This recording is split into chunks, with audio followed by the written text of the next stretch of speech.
So, nandito na naman tayo sa range at ngayon lang tayo na nakapag-upload. Ngayon lang tayo nakapag-zero ulit. So, ito yung unit natin ay si zero. So, Gearsan. Ito yung may red dot na. Gearsan na MC9 Extreme. Yung out of the box, meron na siyang kasamang red dot. Check muna natin. So, tanggalin natin to. So, ayan, out of the box. Bali yung MC9 na Extreme. Bali may red dot na siya. Then yung front sight, naka fiber optic na din. And then suppressor ready na rin siya. So ayan. Tapos yung slide, ayan, mapapansin mo, compensated na din. Yung slide lang yung may butas, so yung design. And then naka magwell na rin siya. Yan, may magwell na rin. And then ambidextrous na rin yung kanyang thumb safety. Ayan, dito sa right. Tapos sa left, meron din. Slide stop lever niya, ito. Left and right na din, ambidextrous. So, isi-zero lang natin ngayon. Kasi yung client natin, kailan bago to i-ship, i-zero ulit. So, i-zero natin ngayon. Okay? Papakita ko pala out of the box kung anong kasama niya. Okay? Out of the box, so, meron siyang 2 magazine. Ayan. 2 magazine na 17 rounds capacity. 2 magazine. And then, pakita ko rin sa inyo, may kasama siyang manual. Meron din siyang yung mga tools na pang kalas ng red dot. Ayan. Tapos, speed loader, gun oil, may gun oil din. Yung red dot nga pala, kung gusto niyo ibalik sa stock, actually, andito kasama yung rear sight. Ayan yung stock niya.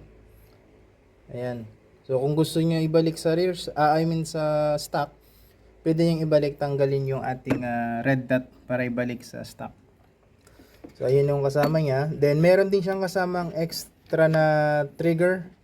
Ito, pwede niyo palitan yung kulay niya. Ito, yan. So, ito, natatanggal to, yung kalahati, pwede palitan ito. Yung trigger na to. Tapos, ito, magazine extension. Yan.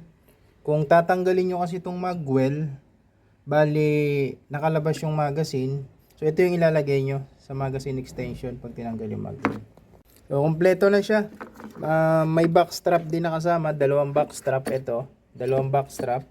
So, kung medyo nalilitan kayo sa grip, maliit sa grip sa inyo, papalitan nyo lang tong back strap. Okay? So, may Picatinny rail din siya. Ayan. Ayan ang ating Gearsan MC9 Extreme. So, ayan. Naka-magwell na din. Suppressor ready. Alright. So, ngayon, zero natin. Para bago natin i-ship sa client, naka-zero na siya. Right? Let's go.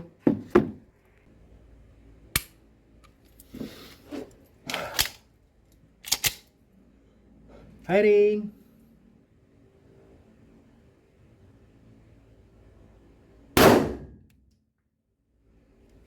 Mababa. Mababa.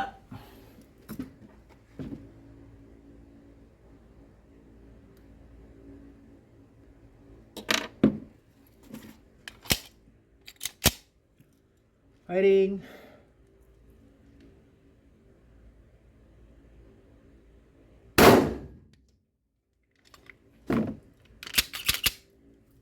Mababa siya, mababa.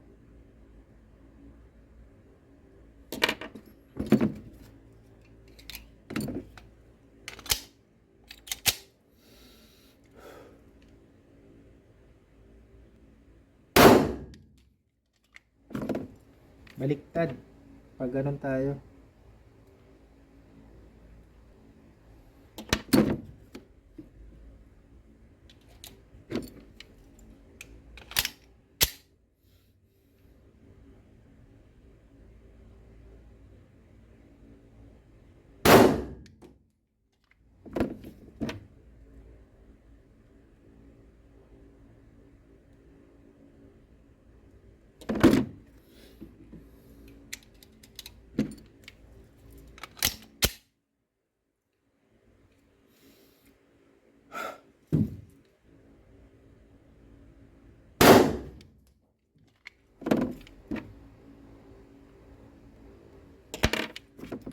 Ayun na, umaakyat na.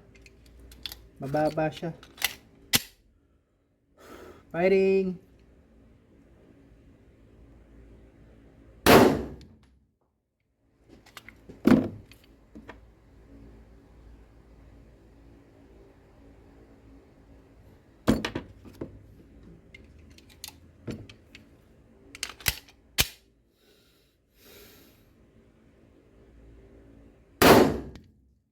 Yun. Gitna na.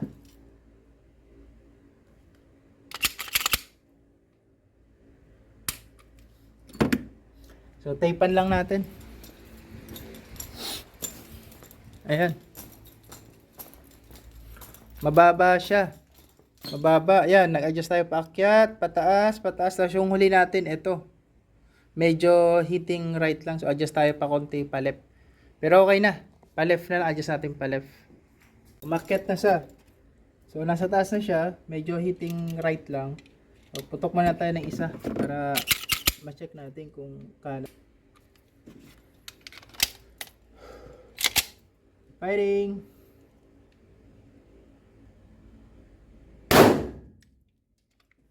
Medyo kanan talaga.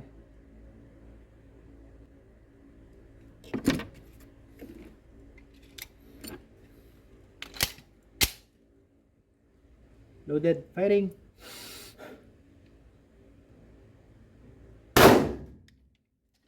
Baliktad. Kumanan. Baliktad ikot natin.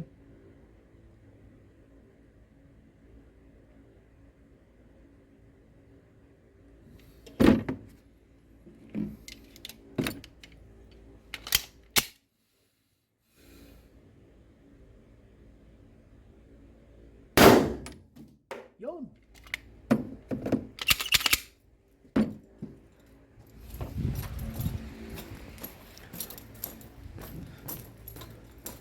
Okay na.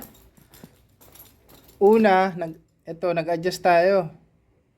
Tapos kumanan, binalik natin ito ng 5 click. So, andito na siya sa gitna. Alright, sa gitna na. Ngayon, putukan natin ng 3.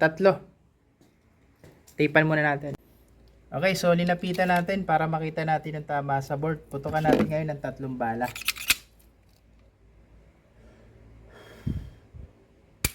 Firing! Firing!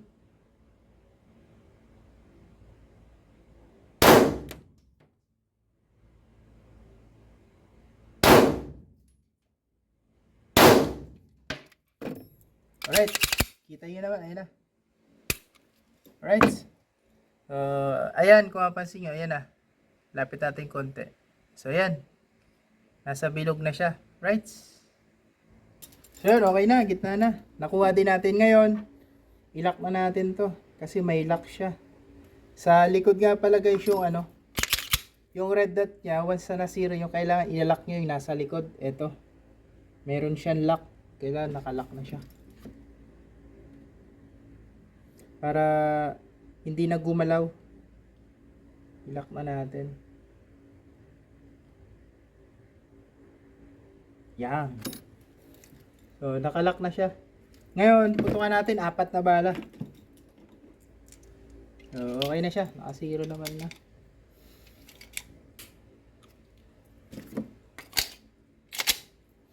Firing.